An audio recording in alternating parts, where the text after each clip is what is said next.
राधे राधे सबको। बहुत बहुत धन्यवाद आप लोगों के इतने सपोर्ट की वजह से यश रेड्डी परिवार जो है निरंतर आपकी सेवा में कार्यरत है। और बहुत सारे लोग हैं जो हमें अप्रोच करते हैं, जो हमें कनेक्ट करते हैं और बहुत अच्छे अच्छे भाव से वो मतलब मुझसे कनेक्ट करते हैं। मतलब कई बार तो सरप्राइज हो जाता हूँ मैं सोच करके, सुन करके कि कितना ज़बरदस्त वो भाव रखते हैं ईश्वर के प्रति। और ये भाव ही हमें मोटिवेट करता है। हमारे कुछ वीडियोस हैं जो अन्य चैनल पे भी जो हैं वो आए, तो आप लोगों ने भरपूर प्रेम दिया।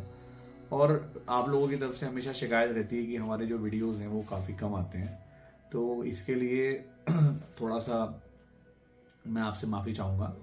क्या रहता है कि हमारा ज़्यादातर समय यंत्र के संशोधन या उससे रिलेटेड जो चीज़ें जानने हैं उस बारे में लगता रहता है। इस वजह से हम ऑन कैमरा हमारी अवेलेबिलिटी थोड़ी कम रहती है।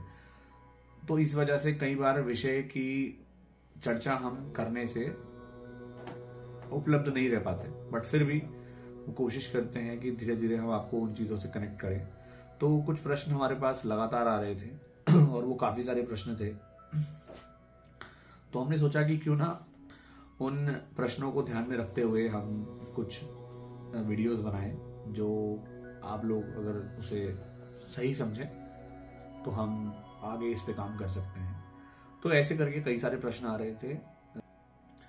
तो सबसे पहला जो प्रश्न आता है हमारे सामने, बहुत सारे लोग हैं जो ये जानना चाहते हैं कि आखिर यंत्र है क्या, व्हाट इज यंत्र, यंत्र क्या है।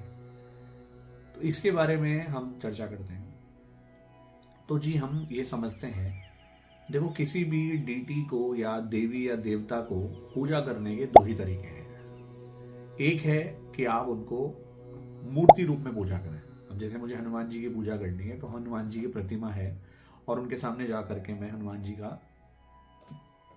भजन गुणगान जो भी है, जो भी तरीका है, उस तरीके से मैं उनकी पूजा कर रहा हूँ। एक तरीका है कि हम हनुमान जी को मूर्ति स्वरूप में न लेकर के उनके यंत्र को स्थापित करें और उसमें पूजा करें।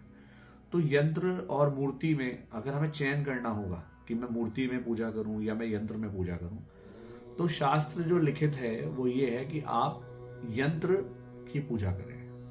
इवन बहुत सारे जो टेम्पल्स हैं और ज़्यादातर टेम्पल्स में ऐसा ही होता है कि जब कोई मंदिर में किसी मूर्ति को स्थापित करना रहता है तो सबसे पहले यंत्र को स्थापित किया जाता है और उस यंत्र को एनर्जाइज किया जाता है, प्राण प्रतिष्ठित किया जाता है।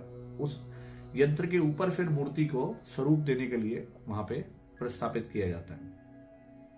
हम जो पूजा करते हैं हम मूर्ति स्वरूप को ही करते हैं मेजॉरिटी, लेकिन पूजा एक्चुअल में यंत्र की ही हो रही है। यंत्र देखने में बहुत सारे लोगों की समझ में नहीं भी आता है, लेकिन एक्चुअल में पूजा होती यंत्र की ही है। और मंदिर भी देखो दो तरह के आपको अक्सर देखने के लिए मिल जाएंगे।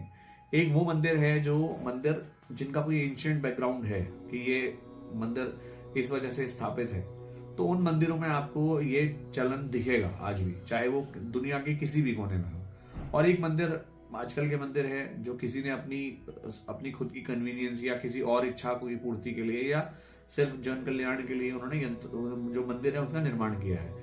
तो उनमें उन मंदिरों में बहुत सारे नियम कानून, बहुत सारे जो नहीं जानते तो वो उस अपनी मर्जी से जैसा कर देते हैं। लेकिन जो पौराणिक मंदिर है जिनका कोई एंशिएंट रेफरेंस है, वहां पर आप देखेंगे कि आपको यंत्राज प्रधान दिखेंगे।